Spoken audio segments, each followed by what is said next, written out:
Married growth চ্যানেলে আপনাদের সকলকে স্বাগত। আজকে নিয়ে এসেছি বাংলা ব্যাকরণের একটি গুরুত্বপূর্ণ বিষয়, দ্বন্দ্ব সমাস। আসুন তাহলে কথা না বাড়িয়ে শুরু করি। দ্বন্দ্ব কথার অর্থ কি?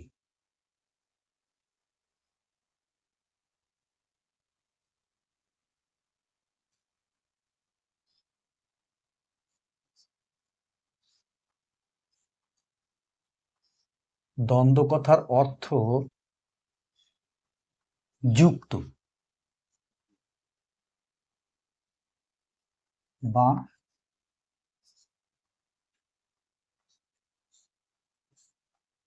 যুক্ত করা।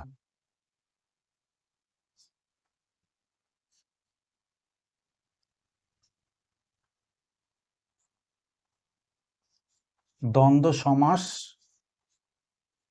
কাকে বলবো?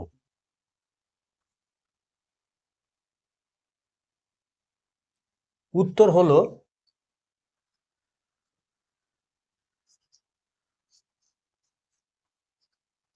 যে সমাসে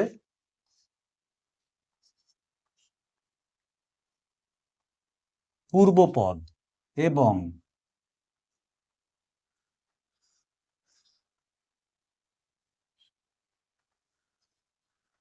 উত্তরপদ, কোনো কোনো ক্ষেত্রে এটাকে পরপদ হিসাবে উচ্চারিত করা হয়। তাহলে কি লিখেছি? পূর্বপদ এবং উত্তরপদ, এই যে দুটো পদ, এদেরকে ও এবং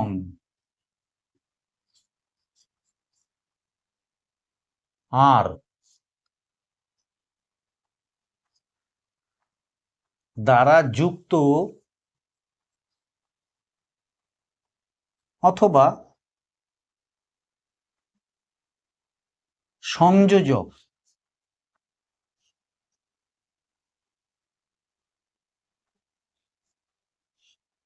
সংযোজক করা হয়।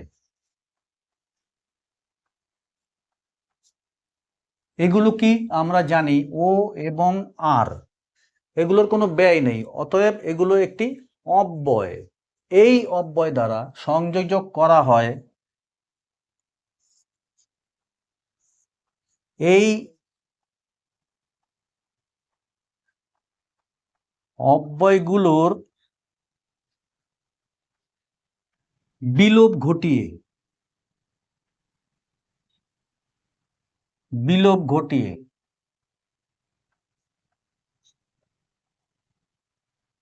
ও এবং আর, এই অব্যয়গুলো দিয়ে যেসব পূর্বপদ এবং উত্তরপদকে সংযোজিত করা হয়, সেই সব পদগুলোর মধ্যে এই অব্যয়গুলোকে বিলোপ ঘটিয়ে বা বাদ দিয়ে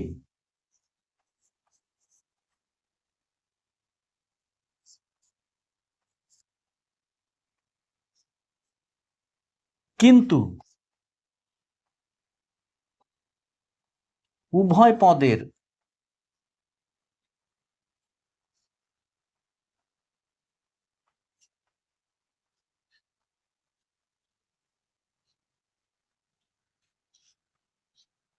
অর্থের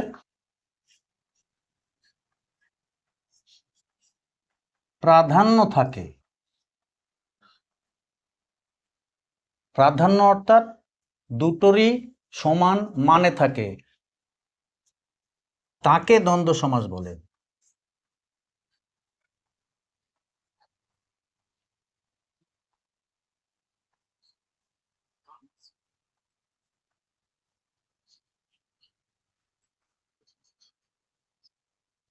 বাংলা ভাষায়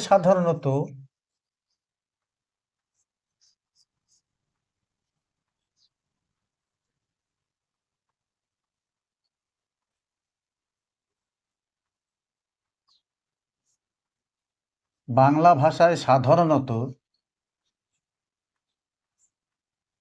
দুটি পদেই দ্বন্দ্ব সমাস হয়।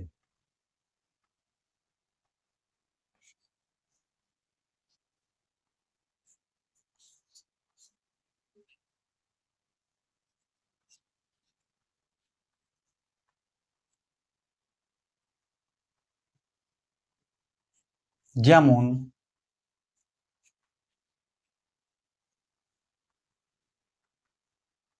দেনা ও পাওনা। সমাস করলে কি দাঁড়ায়?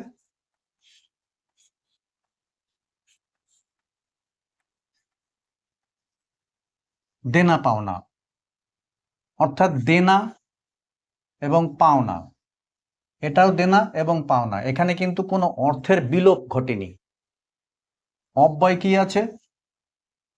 ও, শুধু এইটার বিলোপ ঘটেছে। তারপরে ধরো ডাল ও ভাত। সমাস করলে কি দাঁড়াবে?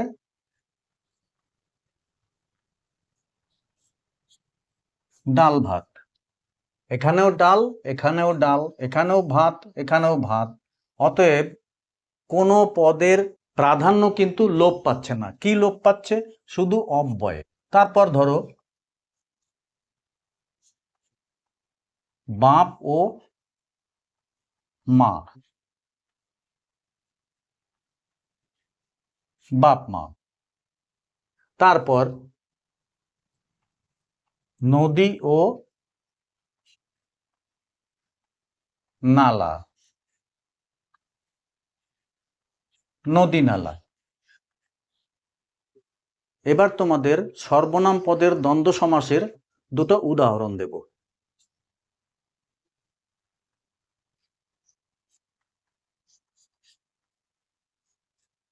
সর্বনাম পদের দ্বন্দ্ব। নামের পরিবর্তে যে পদ বসে তাকে সর্বনাম পদ বলে। আমি, তুমি, সে, তাহারা, এইগুলো। তাহলে তুমি ও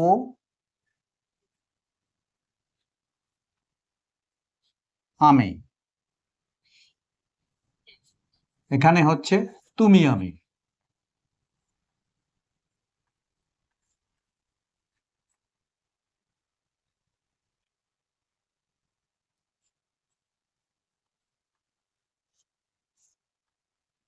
যাকে ও তাকে, এখানে হচ্ছে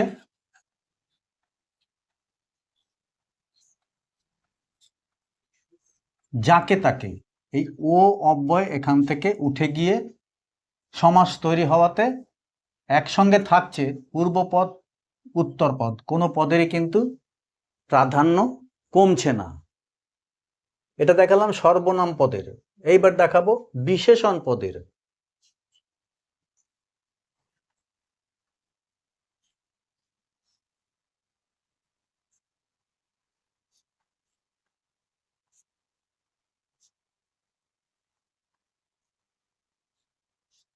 বিশেষণ পদের দ্বন্দ্ব।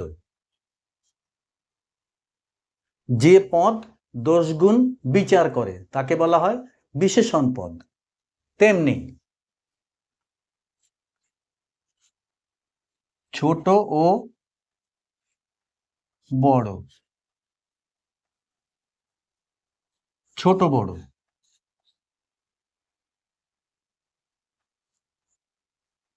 ভালো ও মন্দ, ভালো মন্দ।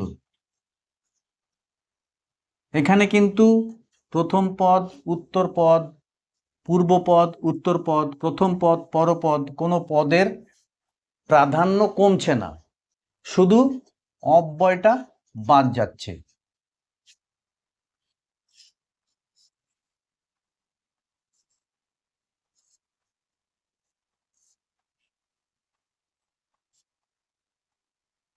ক্রিয়াপদের দ্বন্দ্বে। ক্রিয়াপদ কাকে বলে? কর্তার যে কাজ সেই কাজকে বোঝায় ক্রিয়া।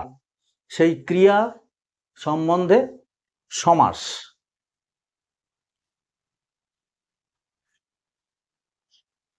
হেসে ও খেলে,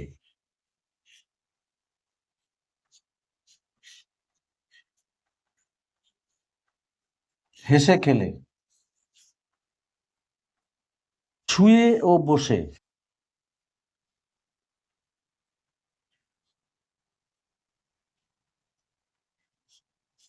শুয়ে বসে,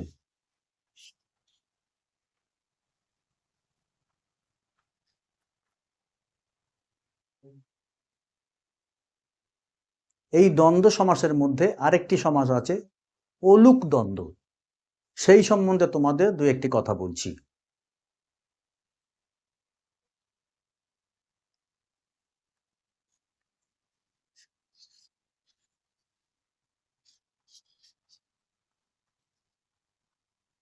অলুক দ্বন্দ্ব সমাস,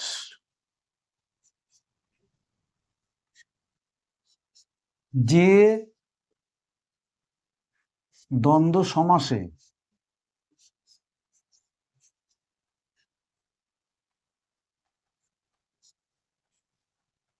পদের বিভক্তি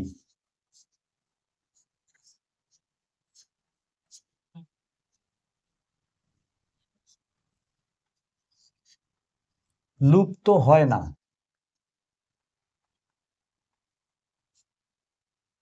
তাকে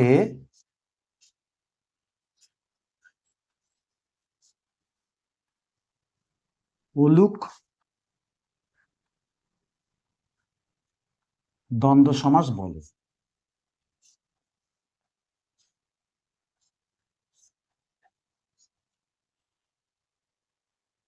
যেমন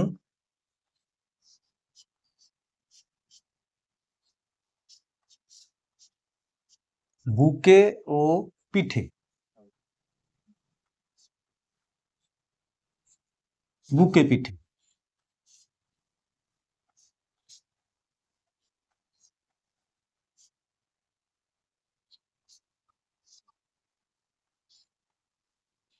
ঝোপে ও ঝাড়ে,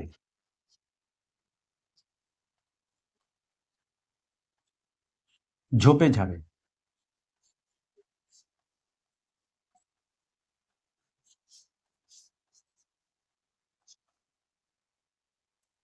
এগুলো হচ্ছে অলুক দ্বন্দ্ব সমাস। এবার দেখাবো একশেষ দ্বন্দ্ব।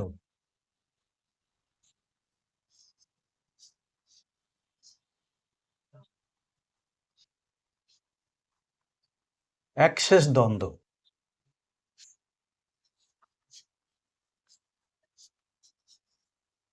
যে দ্বন্দ্ব সমাসে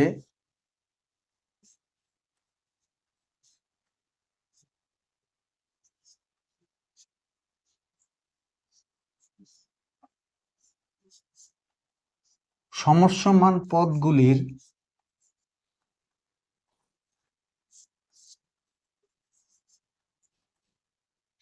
সমস্যমান পদ সম্বন্ধে কালকে আমি তোমাদের দেখিয়েছি।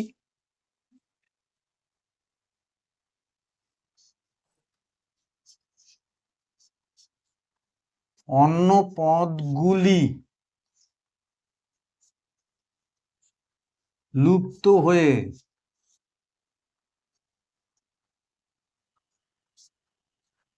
একটি মাত্র পদ অবশিষ্ট থাকে,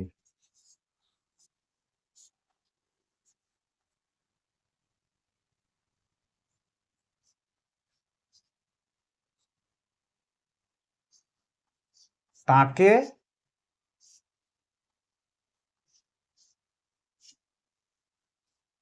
একশেষ দ্বন্দ্ব সমাস বলে।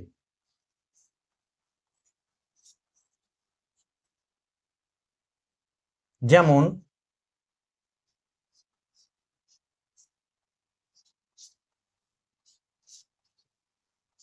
তুমি ও আমি, আমরা,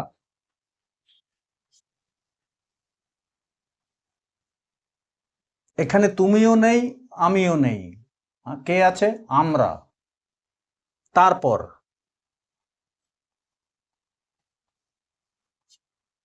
তুমি ও সে, তোমরা।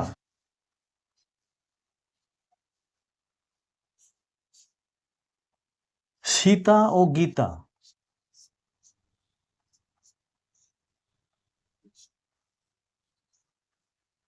দুই বোন,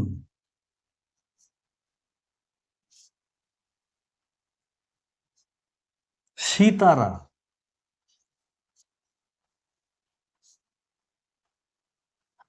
দুই বোন। এরপরে দেখাবো সমার্থক দ্বন্দ্ব।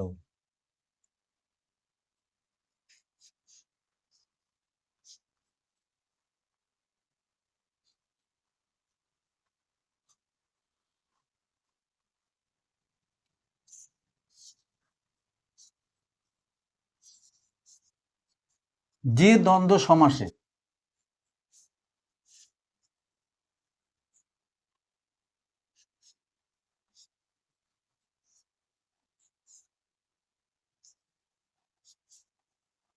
সমসমান পদগুলি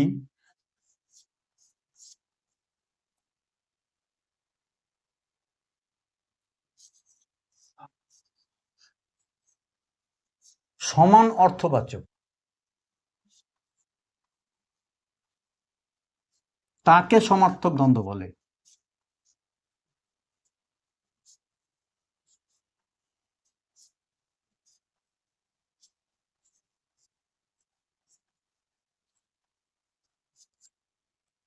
যেমন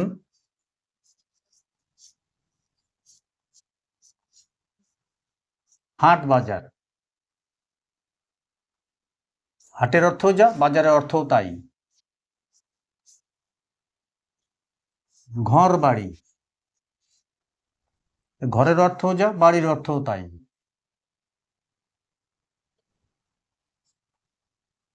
ভাগ বটোয়ার, ভাগও যা বটোয়ারও তাই।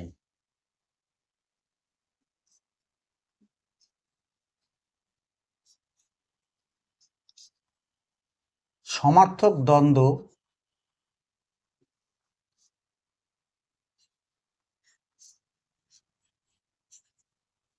সমাস সম্বন্ধে একটি কথা।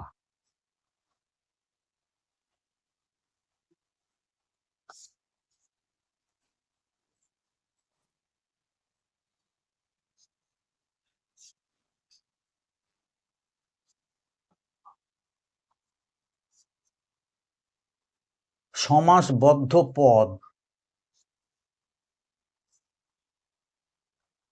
বাংলা, যুগ্ম,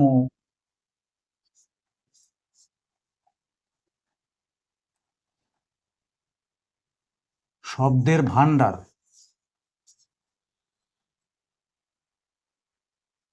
সমৃদ্ধ করেছে।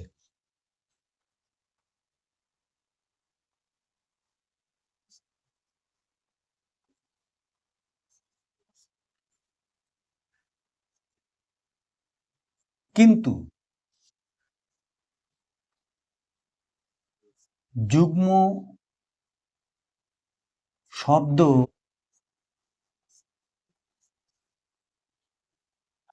মাত্রই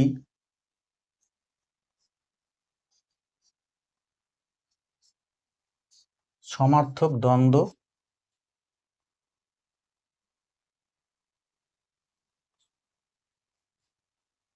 সমাস নয়। যেমন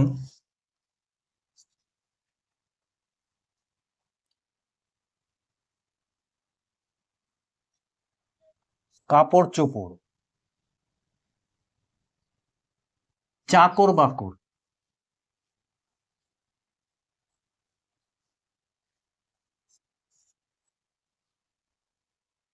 বাসন কোসন,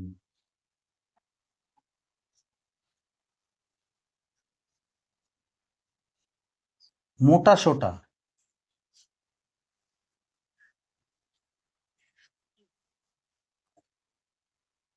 কাপড়ের অর্থ আছে, চোপড়ের কিন্তু অর্থ নেই।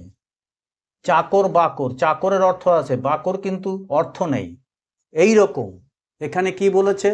সমার্থক দ্বন্দ্ব সমাস সম্বন্ধে একটি কথা। সমাসবদ্ধ পদ বাংলা যুগ্ম শব্দের ভান্ডার সমৃদ্ধ করেছে। কাপড় চোপড়, চাকর বাকর, বাসন কোসন, মোটা সোটা, এই যে যুগ্ম শব্দগুলো, এগুলো বাংলা শব্দ ভাণ্ডারকে শ্রুতিমধুর এবং সমৃদ্ধ করেছে। কিন্তু যুগ্ম শব্দ মাত্রই সমার্থক দ্বন্দ্ব সমাস নয়, এইটা আমাদের খেয়াল রাখতে হবে। অতএব বন্ধুরা, আজকের দ্বন্দ্ব সমাস সম্বন্ধে আলোচনা আমি এখানেই শেষ করলাম। দেখা হবে আগামী ভিডিওতে। আমার চ্যানেলটি একটি লাইক ও সাবস্ক্রাইব করে আমার পাশে থাকবেন। ধন্যবাদ।